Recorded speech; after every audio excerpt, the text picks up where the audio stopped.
আমাদের এই কৃষ্ণ ভাবনামৃতে সকলকে অনুপ্রাণিত করার জন্য এই চৈতন্য মহাপ্রভু বাণী আমরা সকলের কাছে পৌঁছে দেওয়ার চেষ্টা করছি। কেননা এই চৈতন্য মহাপ্রভু তিনি স্বয়ং কৃষ্ণ। কেননা আমাদের আচার্যরা লিখেছেন যে ব্রজেন্দ্র নন্দন যেই শচীসূত হইল সেই বলরাম হইল নিতাই। ব্রজেন্দ্র নন্দন যেই শচীসূত হইল সেই ব্রজেন্দ্র নন্দন মানে কৃষ্ণচন্দ্র ভগবান, তিনি এই কলিযুগে শচীসূত মানে শচী মাতার সন্তান রূপে আবির্ভূত হয়েছেন আর নিজে আচরণ করে জীবকে শিক্ষা দিয়েছেন। তো কৃষ্ণচন্দ্র ভগবান দেখছেন যে পদ্ধজীব অনেক পতিত, তার জন্য তিনি গীতা ভাগবত শাস্ত্র দিয়েছেন, পদ্ধজীব গ্রহণ করছে না, তার জন্য তিনি নিজে আচরণ করে শিক্ষা দেওয়ার জন্য এসেছেন। আপনি আচরে ধর্ম জীবেরও শিখায়, তিনি নিজে আচরণ করে শিক্ষা দেওয়ার জন্য এসেছেন। আর শচী মাতার সন্তান রূপে এসে ছলনা অবতার ভক্ত রূপে এসে তিনি আচরণ করে শিক্ষা দিয়েছেন। আর বলরাম হইল নিতাই, আর যেই কৃষ্ণ বলরাম ওনার বড় দাদা বলরাম, তিনি কি রূপে এসেছেন না নিত্যানন্দ বহু রূপে এসেছেন উনার লীলায় সহযোগিতা করার জন্য। খালি চৈতন্য মহাপ্রভু নিত্যানন্দ প্রভু আসেননি, উনার সাথে সাথে উনার পার্শ্বদরাও এসেছেন। উনার পার্শ্বদের দিয়ে উনি বিভিন্ন রকম শিক্ষা প্রদান করেছেন। যেরকম উনার পার্শ্বদের মধ্যে অন্যতম রঘুনাথ দাস গোস্বামী, উনার মাধ্যমে চৈতন্য মহাপ্রভু বৈরাগ্য বিদ্যার শিক্ষা প্রদান করেছেন। কেননা উনি অত্যন্ত ধনী পরিবারে জন্মগ্রহণ করেছিলেন। উনার বাবার নাম ছিল আর কাকার নাম ছিল গোবর্ধন মজুমদার এবং হিরণময়ী মজুমদার। কৃষ্ণপুরে উনারা বসবাস করতেন। আর যখন এই রঘুনাথ ছোটবেলায় জন্মগ্রহণ করেন, খুবই মেধা ছিলেন।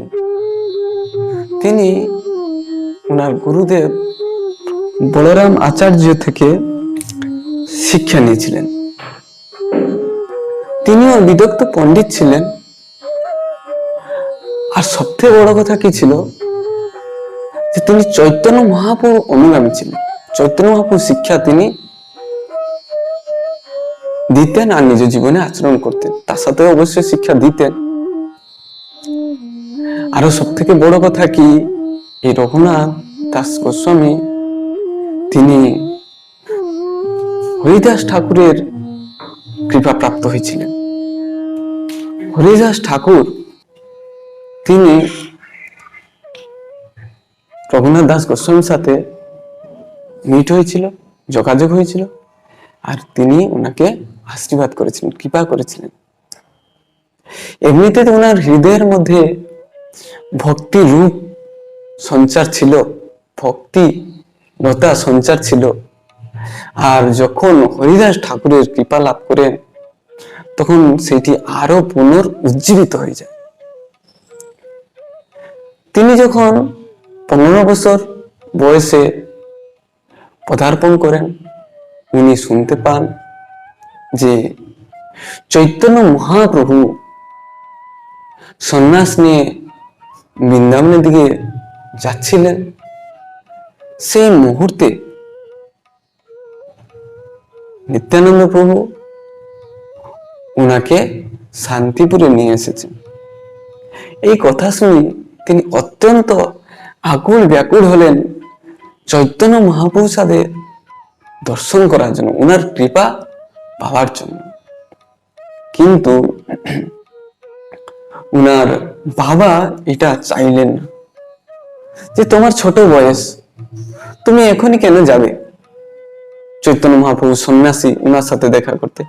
কেননা উনার ছোটবেলা থেকেই আচরণ থেকে বাবা কিছুটা উপলব্ধি করতে পেরেছিলেন কিছুটা না অনেকটাই উপলব্ধি করছিলেন যে এই ছেলে থাকবে না। তার জন্য বাবা মা অত্যন্ত চিন্তিত ছিলেন। যখন তিনি চৈতন্য মহাপ্রভুর কথা শ্রবণ করেন, বাবা না বলেন, তখন তিনি না থাকতে পেরে ছুটে ছুটে চলে যান। চৈতন্য মহাপ্রভু দর্শন করেন, ওনার সাথে খুব সুন্দরভাবে আদান প্রদান করেন। উনি ওনার মনের কথা ব্যক্ত করেন যে আমি চাইছি যাতে আপনার সঙ্গ প্রাপ্ত হব, আমি গৃহ ত্যাগ করে আপনার সেবায় নিযুক্ত হতে চাইছি। চৈতন্য মহাপ্রভু স্মিত এসে বললেন যে দেখো, হৃদয়ে তুমি রাধা কৃষ্ণকে ভজনা করো আর বাহ্যিক ব্যবহার ঠিক রাখো। তখন তিনি মনের দুঃখে বাড়ি ফিরে আসেন। চৈতন্য মহাপ্রভুর নির্দেশে তিনি সুন্দর করে বাবা মা সাথে আচরণ করেন। কেউ বুঝতে পারে না যে ছেলের মনের মধ্যে কি চলছে। বাবা মা চিন্তা করছে ছেলের মধ্যে মনে হয় মতিগতি ফিরে এসেছে, সংসারে একটু মতি এসেছে। কিন্তু যেহেতু চৈতন্য মহাপ্রভু বলেছেন ভিতরে রাধা কৃষ্ণ ভজনা করতে, বাহ্যিক ভাবে আচরণ ঠিক রাখতে, তার জন্য তিনি বাহ্যিক আচরণ এমন ভাবে করছেন কেউ বুঝতে পারছেন, কিন্তু ভিতরে তীব্র বৈরাগ্য ওনার। কিছুদিন পর তিনি শুনতে পান পানিহাটিতে নিত্যানন্দ প্রভু ওনার পার্শ্বদেরকে নিয়ে এসেছে। যখন তিনি এই কথাটি শ্রবণ করেন, পুনরায় তিনি সেখানে যান নিত্যানন্দ প্রভুকে দর্শন করার জন্য। যখন তিনি গিয়েছেন, নিত্যানন্দ প্রভুকে প্রণাম করছেন, নিত্যানন্দ প্রভু ভক্তরা বলছেন যে প্রভু রঘুনাথ এসেছে, আপনাকে প্রণাম করছে। নিত্যানন্দ প্রভু বলছে কোথায় সে চোরা, আমি তার সাথে দেখা করতে চাই, আমি তাকে দণ্ড দিতে চাই। তো এখানে চোরা বলার উদ্দেশ্য হচ্ছে ভগবান হচ্ছেন ভক্তের সম্পত্তি। তো বিশেষ করে চৈতন্য মহাপ্রভু হচ্ছে নিত্যানন্দ প্রভু সম্পত্তি, সব ভক্তেরই সম্পত্তি অবশ্যই, কিন্তু চৈতন্য মহাপ্রভু প্রাপ্ত হতে গেলে নিত্যানন্দ প্রভুর কৃপা অত্যন্ত প্রয়োজন। যেহেতু নিত্যানন্দ প্রভুকে বাদ রেখে চৈতন্য মহাপ্রভুকে লাভ করার জন্য রঘুনাথ গোস্বামী গেছেন, সরাসরি শান্তিপুরে দেখা করার জন্য গিয়েছিলেন, নিত্যানন্দ প্রভু কৃপা না নিয়ে, তার জন্য নিত্যানন্দ প্রভু রঘুনাথ গোস্বামীকে চোরা বলে ডাকছেন। তো তিনি নিত্যানন্দ প্রভুর কাছে যখন যান, তখন উনি বলেন যে তোমাকে আমি দণ্ড দিব। কি দণ্ড? না, আমার সমস্ত ভক্তদেরকে তোমাকে খাওয়াতে হবে। কি খাওয়াতে হবে? না, চিড়া, দধি, কলা, আম, চিড়া, দধি মহোৎসব করবো সময় মিলে। তখন রঘুনাথ গোস্বামী অত্যন্ত আনন্দিত হন যে আমি ভক্ত সেবা, বৈষ্ণব সেবা করার সুযোগ প্রাপ্ত হয়েছে। এইবারই মনে হয় নিত্যানন্দ প্রভু কৃপা, ভক্তদের কৃপা প্রাপ্ত হয়ে চৈতন্য মহাপ্রভু কৃপা প্রাপ্ত হতে পারব। অত্যন্ত আনন্দের সহকারে তিনি সাথে সাথে সমস্ত ব্যবস্থা করলেন। এত ভক্ত এসেছেন যে বর্ণনা করা আছে গঙ্গায় দাঁড়িয়ে দাঁড়িয়ে সমস্ত ভক্তরা, সমস্ত না অধিকাংশ ভক্ত, শুকনো ডাঙ্গায় তো ভক্তরা ভরে গেছেন, গঙ্গায় দাঁড়িয়ে দাঁড়িয়ে তারা এই মহাপ্রসাদ আস্বাদন করছে। তো যখন নিত্যানন্দ প্রভু ভোগ লাগাচ্ছেন মানসে, তিনি পুরী থেকে চৈতন্য মহাপ্রভুকে আহ্বান করে এখানে নিয়ে চলে এসেছেন। আর চৈতন্য মহাপ্রভু যে এসেছেন সেটি কয়েকজন ভক্ত মাত্র দেখেছিলেন, সমস্ত ভক্ত দেখার সুযোগ হয়নি। তো মহাপ্রভু সে গ্রহণ করেছেন, নিত্যানন্দ প্রভু গ্রহণ করেছেন, আর সমস্ত ভক্তরা এই মহাপ্রসাদকে গ্রহণ করেছেন, আর রঘুনাথ গোস্বামীকে আশীর্বাদ করেছেন।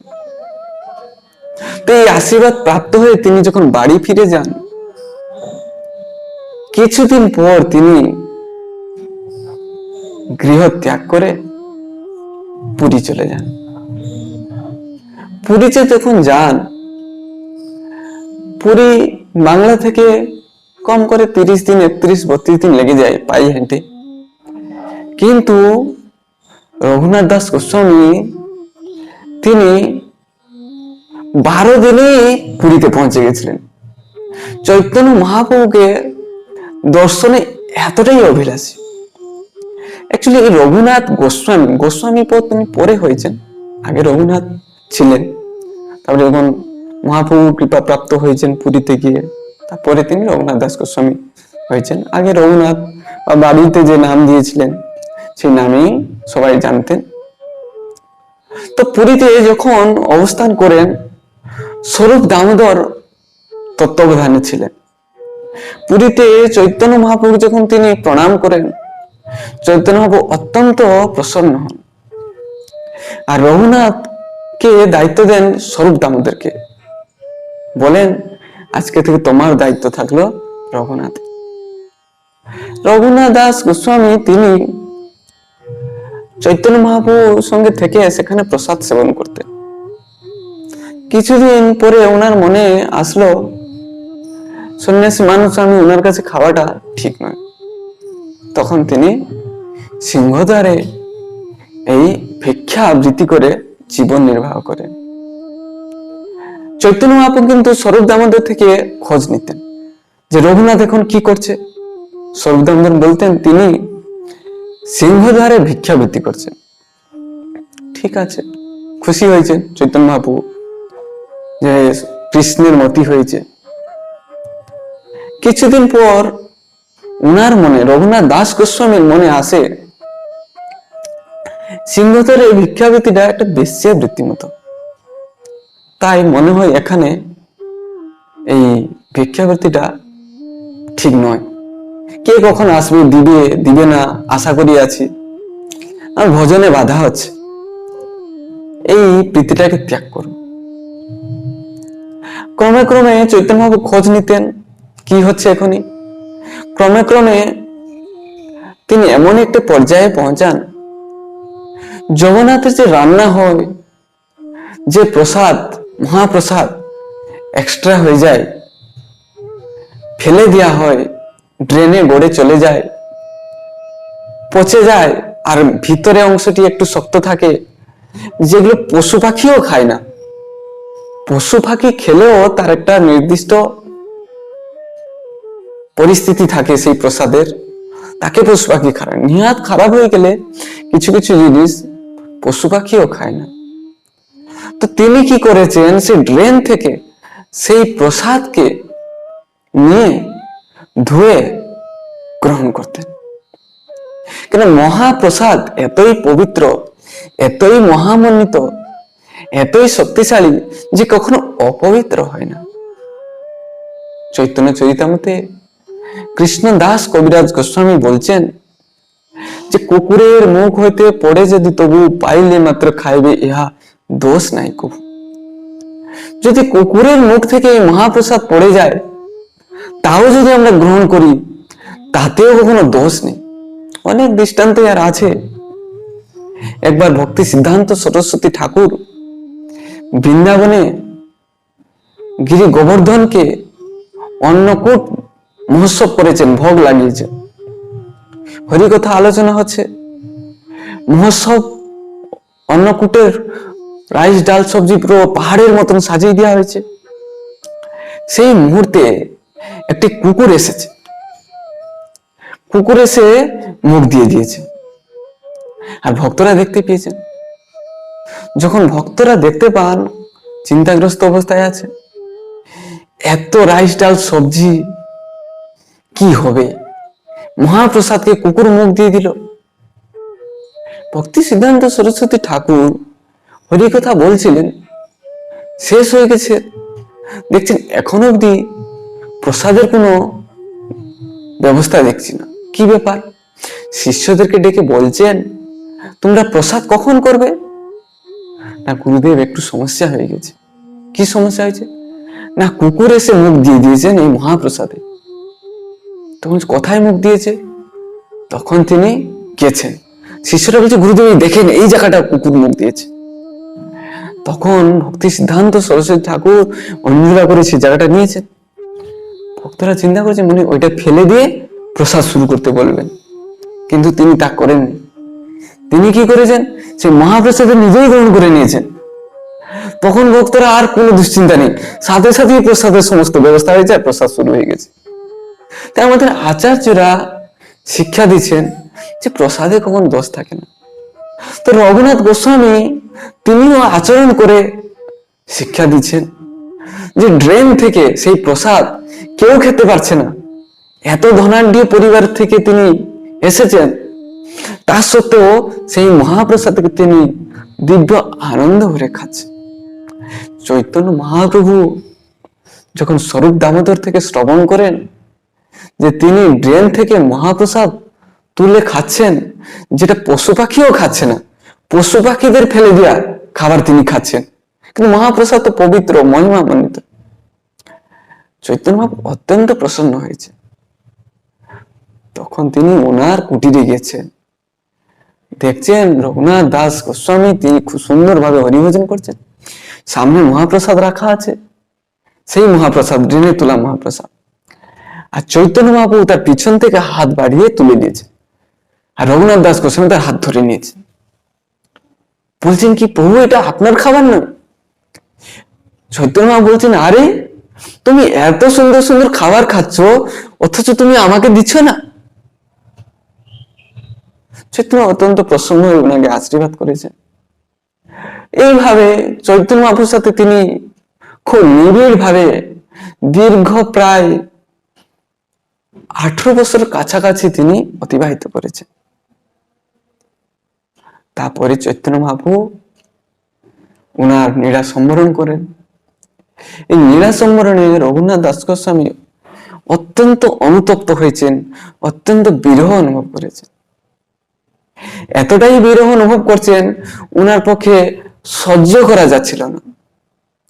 কিন্তু ওনার শিক্ষাগুরু স্বরূপ দামোদর উনি চৈতন্য মহাপ্রভু চলে যাওয়ার পর 2-3 বছর ছিলেন, ওনার সাথে তিনি কাটিয়েছেন।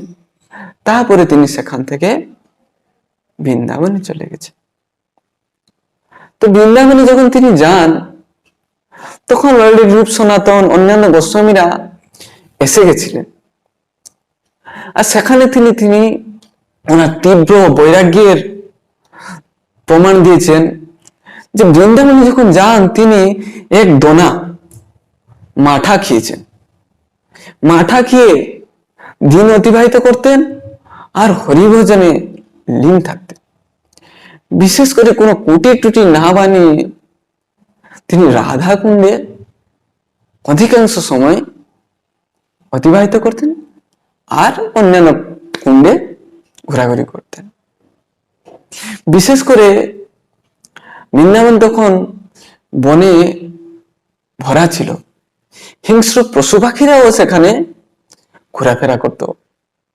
একদিন রঘুনাথ দাস গোস্বামী এতটাই ভজনে লীন আছেন আর সনাতন গোস্বামী রাস্তা দিয়ে হেঁটে যাচ্ছেন, গোপাল ভট্ট গোস্বামীর কাছে যাচ্ছিলেন।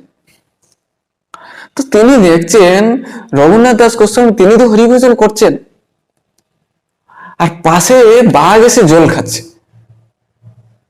তো এইটা দেখে তিনি অত্যন্ত আশ্চর্যান্বিত হয়েছে, কে না সনাতন গোস্বামী।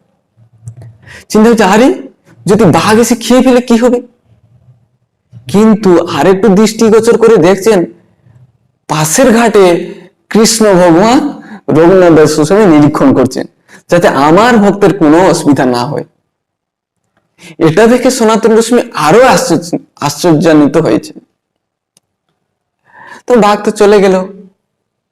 তখন সনাতন গোস্বামী এসে বলছেন রঘুনাথ এবারে কুটি টুটি বানাও, তুমি তো বৃন্দাবনে এসেছো হরিভজন করার জন্য, তুমি জানো বাঘ এক ঘাটে জল খাচ্ছে আর কৃষ্ণ এক ঘাটে তোমাকে তাকিয়ে আছে, আমার ভক্তের যাতে কোনো অসুবিধা না হয়।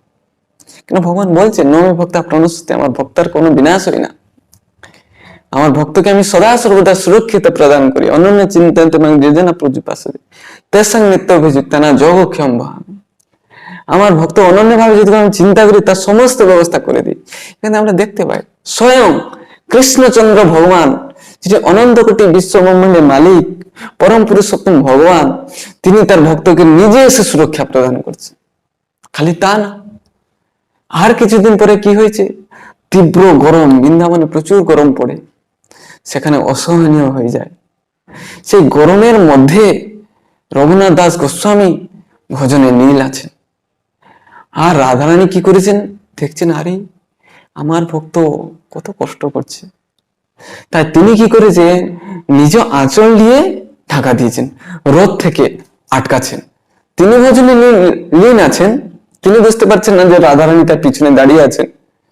তিনি রাধাকৃষ্ণের স্মরণ করছেন, ভজন করছেন, আর রাধারানী তাকে সুরক্ষা দিচ্ছেন তার আঁচল পেতে।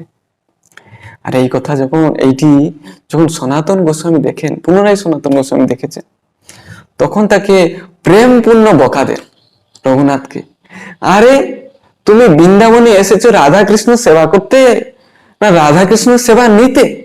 সেদিন দেখে না কৃষ্ণ তোমার সেবা করছে, সুরক্ষা প্রদান করছে, আজকে রাধারানী স্বয়ং তার আঁচল দিয়ে ঢাকা দিয়ে রেখেছে, তো তুমি কুটি টুটির বানাও।